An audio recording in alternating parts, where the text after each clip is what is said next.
अखंड ज्योति अप्रैल 2021 शीर्षक है जल संरक्षण के लिए उठते अभिनव कदम।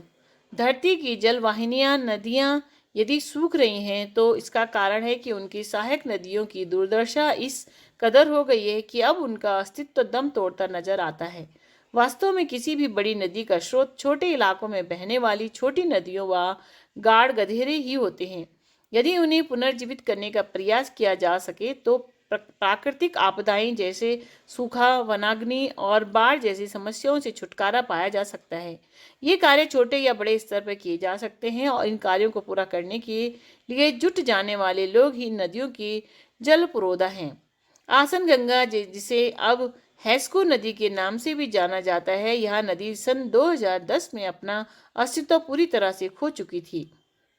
यह नदी छोटी जरूर थी, लेकिन इससे 18 गांवों की खेती बाड़ी और पेयजल की समस्या का समाधान होता था।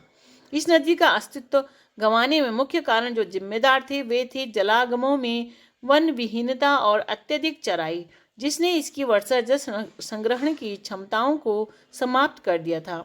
केवल यही नहीं बल्कि देश की हजारों वर्षा जनित नदियां अपना अस्तित्व इन्हीं कारणों से खोती जा रही है। इन सभी नदियों में जलागमों में वनों के अभाव में वर्षा का पानी तेजी से बहकर नदियों में चला जाता है और मानसून में बाढ़ का कारण बनता है। वहीं दूसरी तरफ साल के अन्य महीनों में ये नदियां सूखे की मार झेलती है। वनों के जलागम में यह बड़ी योगदान होता है कि वे वर्षा जल को भूमिगत कर जल विधों को जल से भरते हैं और विंधों को जल से भरते हैं और कालांतर में नदियों को सींचते हैं। ऐसे में इनका जीवित रहना दूरदृष्टिता के हिसाब से भी जरूरी होता है। जब मरणासन आसन नदी ने पानी की त्राही त्राही मचाई और सिंचाई, घराट और पीने के पानी पर बड़े सवाल उठा दिए तो अंततः लोगों को इसके पुनर्जीवन के बारे में सोचना पड़ा।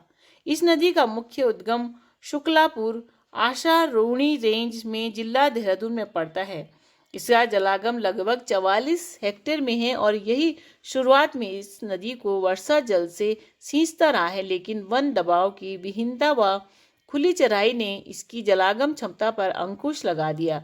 इसके निदान के लिए एक बैठक का आयोजन किया गया जिसमें गांव वन विभाग व HESCO, Himalayan environmental studies and conservation organisation ने भागीदारी की, जिसमें प्रकृति प्रकृति विज्ञान व पारंपरिक दृष्टि से नदी के लिए चर्चा की गई और इसमें यह माना गया कि नदियों के पानी के जलागम ही वो प्राकृतिक बांध है जिनसे आसन गंगा का अस्तित्व बचाया जा सकता है। यह सोचा गया है कि आसन गंगा में पानी की वापसी का मंत्र इसके जलागम की क्षमताओं को बेहतर करके ही संभव है। चूंकि वनों के जलागम की वापसी समय लेगी, इसीलिए जलागम में वर्षा के पानी को एकत्रित करने और रोकने के रास्ते जुटाने होंगे। यह सिर्फ प्राकृतिक दृष्टि से ही जरूरी नहीं था बल्कि मानव जाति के उत्थान व जीव जगत के जीवन के लिए भी महत्वपूर्ण था। चूंकि पानी ही जीवन का स्रोत होता है, ऐसे में बड़ी नदियों की रक्षा के लिए इनकी सहायक नदियों को सुरक्षित करना ही सबसे बड़ा उपाय हो सकता है और इसके लिए सबने निर्णय किया कि हमें सशक्त कदम उठाने होंगे। आसन गंगा नदी का अस्तित्व बचाने हेतु की जाने वाली बैठक में यह निर्णय भी लिया गया है कि वन विभाग इसकी कार्य योजना तैयार करेगा, जिसका आधार तकनीकी कौशल होगा। गांव इसके संरक्षण व इसके लिए कार्य करने में भागीदारी करेंगे। इस तरह निर्धारित लक्ष्य के अनुसार यह सामूहिक योजना शुरू हुई, जिसमें 44 हेक्टेयर भूमि में 4000 जल छिद्र, 10 बड़े तालाब और 181 चेक डैम बनाए गए। इन सब प्रयासों से एक ही बारिश में 18 लाख लीटर जल को बचाया गया और प्रकृति ने भी इसमें पूरा साथ दिया। अब एक मानसून चक्र ने ही इसमें 19 करोड़ लीटर पानी भूमिगत किया। इन प्रयासों व प्रकृति के सहयोग के परिणाम स्वरूप नदी का डिस्चार्ज 110 लीटर प्रति मिनट बढ़कर 920 लीटर प्रति मिनट हो गया और उसने लगभग 18 गांवों की खेती बाड़ी में अपना सहयोग देने के साथ ही अन्य जल स्रोतों जैसे कुआं, बावड़ी, हैंडपंप आदि को भी जल जीवन दिया। इसके अलावा पिछले 10 सालों में यहाँ कभी भी वनाग्नि की घटना नहीं हुई। अगर जमीनी रूप से इसके कारणों की जांच की जाए तो इसके मूल कारणों में समुचित नमी व सतही छोटी वनस्पतियों का हरा भरा रहना था, जिसने कभी भी अग्नि को इस स्तर तक फैलने ही नहीं दिया जिससे वनाग्नि की घटना घटे। आसन गंगा नदी का अस्तित्व बचाने की यह पूरी घटना जब चारों ओर फैलने लगी तो देश के अन्य कोनों में वर्षा को जल छिद्रों के माध्यम से बांधने का कार्य शुरू हो गया। पद्म भूषण श्री अनिल जोशी की इसमें प्रमुख भूमिका रही।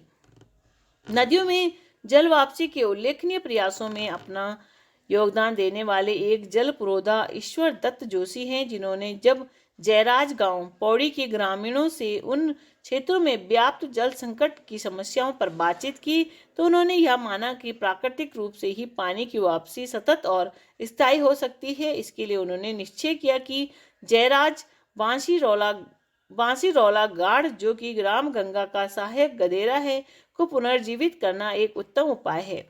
इस कार्य की शुरुआत में जलागम क्षेत्र में जल छिद्र, तालाब व जल रोधक बनाए गए व विभिन्न प्रजातियों के हजारों पौधे भी लगाए गए। इस पूरे कार्य में स्थानीय ग्रामीणों ने अपना खूब सहयोग दिया। यहाँ 10 हेक्टेयर जलागम क्षेत्र में 3000 जल छिद्र, 6 तालाब, 25 जल रोधक बनाए गए व 30 मिलीमीटर की बारिश में लगभग 25 लाख लीटर जल भूमिगत किया गया, जिससे बांसीरौला का डिस्चार्ज 9 लीटर प्रति मिनट से बढ़कर 30 लीटर प्रति मिनट हो गया और इसने लगभग 50 गांवों की कृषि को जीवन दिया। एक अन्य जल पुरोधा रमनकांत त्यागी हैं, जिन्होंने सन 2004 में ही जल की समस्याओं से संबंधित कार्य करने का दृढ़ निश्चय किया। इसके लिए उन्होंने नीर फाउंडेशन की नींव रखी। उन्होंने काली नदी का अस्तित्व बचाने का निश्चय किया तो इसके पहले हेस्को नदी का भ्रमण किया और इसके वैज्ञानिक पहलुओं को जानने की कोशिश की और फिर नए सिरे से रणनीति तैयार की। इस तैयारी को करने में नदी के उद्गम क्षेत्र में जल छिद्र व तालाब बनाने में अंतवाड़ा मुजफ्फरनगर के ग्रामीणों द्वारा सामूहिक भागीदारी सराहनीय है। 145 बीघा जमीन छोड़ने के साथ ही नदी की मुख्य धारा में सफाई व अन्य कार्यों में स्थानीय ग्रामीणों द्वारा श्रमदान भी किया गया। काली नदी के जलागम क्षेत्र में 120 घन मीटर और 300 जल छिद्र, 450 घन मीटर के 4 तालाब बनाए गए, जिनकी जल संभारण क्षमता 54 लाख लीटर है। गत वर्ष के मानसून सत्र में अंतवाड़ा में कुल 1270 मिलीमीटर बारिश हुई, जिससे कि लगभग 12 करोड़ 70 लाख लीटर वर्षा जल भूमिगत हुआ। इस तरह आज काली नदी अपने एक नए रूप में है। जम्मू के रियासी जिले की सबसे बड़ी चुनौतियों में पानी सबसे मुख्य मुद्दा रहा है। वहाँ 100 से अधिक गांवों तक पानी का पहुँचना ही सबसे बड़ी दिक्कत है और इसका कारण भी वही है, वन विहीनता और अन्य वन दबाव। क्योंकि ये वन ही वे माध्यम थे जो चिनाब नदी की सहायक छोटी नदियों, गाढ़ गदेरों को सींचते थे और अब इन वनों के उजड़ने से समय के साथ साथ धीरे धीरे वहाँ गांव घर के जल स्रोत भी खत्म होने शुरू हुए। तब रियासी जनपद की जिला विकास आयुक्त इंदु कमल चिब ने चिनाब नदी की जल वापसी का जिम्मा अपने ऊपर लिया। ग्रामीणों की जल समस्या से निपटने के लिए उन्होंने प्राकृतिक रास्तों को तलाशा और इसी खोज में वे हेस्को ग्राम शुक्लापुर पहुंची, जहां आसन गंगा के स्वरूप और हेस्को नदी के विज्ञान का अध्ययन कर रियासी जनपद में 153 स्थानीय ग्रामीण पंचायतों, वन विभाग और जिले के अन्य संबंधित अधिकारियों के साथ कई चरणों में इस मुद्दे पर बैठकें आयोजित की गईं और इससे संबंधित जल रणनीति बनाई। फिर सभी ने मिलकर वर्षा जनित धाराओं, बावड़ियों व अंततः नदी के पुनर्जीवन पर कार्य शुरू किया। धीरे धीरे इस कार्य में 100 से अधिक गांव जुड़े। इस कार्य प्रणाली के तहत पूरे रियासी क्षेत्र में लगभग 467 हेक्टेयर भूमि में 14,000 जल छिद्रों का निर्माण किया गया, जिनकी कुल क्षमता 14 करोड़ लीटर जल संभारण की है।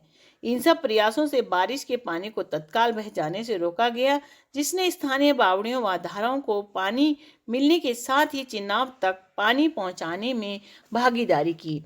इनके सामूहिक प्रयासों को केंद्र सरकार द्वारा चलाए जा रहे जल संरक्षण अभियान का भी साथ मिला। इन सब प्रयासों ने वर्षा के जल को तत्काल बहने से रोका। इसमें धारों व बावड़ियों को तो सिंचित किया गया, साथ ही नदी को भी जल मिला।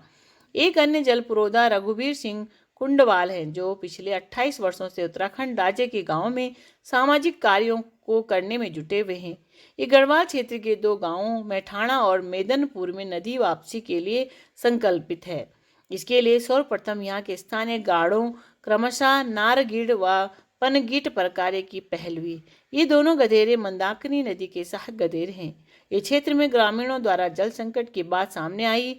इसके अलावा यहाँ चीड़ के जंगल होने के कारण हर साल वनाग्नि की घटनाएं भी होती थी, जो गांव को सीधे तौर पर प्रभावित करती थी।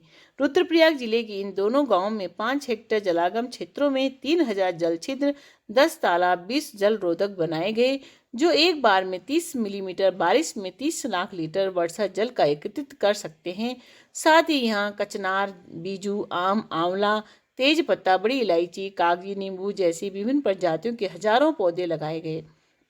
जलप्रपातों में जल प्रवाह में वृद्धि के साथ ही मैठाण के नारगीड़ गाड़ का डिस्चार्ज 9.70 लीटर प्रति मिनट और मेदनपुर के पनगीट गाड़ का डिस्चार्ज 10 लीटर प्रति मिनट था, जो बढ़कर क्रमशः 25 लीटर प्रति मिनट व 20 लीटर प्रति मिनट हो गया और इसने लगभग 10 गांवों की खेती बाड़ी से लेकर पेयजल में वृद्धि की। इस तरह हमारे देश में नदियों का अस्तित्व बचाने के जो उल्लेखनीय कार्य हुए हैं वे प्रशंसनीय हैं। समय समय पर जल पुरोधा के रूप में जो भी नायक नायिकाएं हमारे सामने आते हैं, वो कुछ ऐसा कर जाते हैं व अन्य स्थानीय लोगों को कुछ करने के लिए इस तरह से प्रेरित करते हैं, जिससे असंभव दिखने वाला कार्य भी संभव हो जाता है और लोगों की समस्याओं का समाधान होता है। शिक्षाप्रद प्रसंग। पंडित रामसेन शास्त्री दर्शन के प्रकांड विद्वान थे।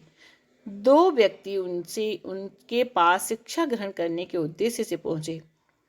पहला दर्शन शास्त्र में स्नातक उपाधि प्राप्त था, पर अपने ज्ञान के अभिमान में चूर था।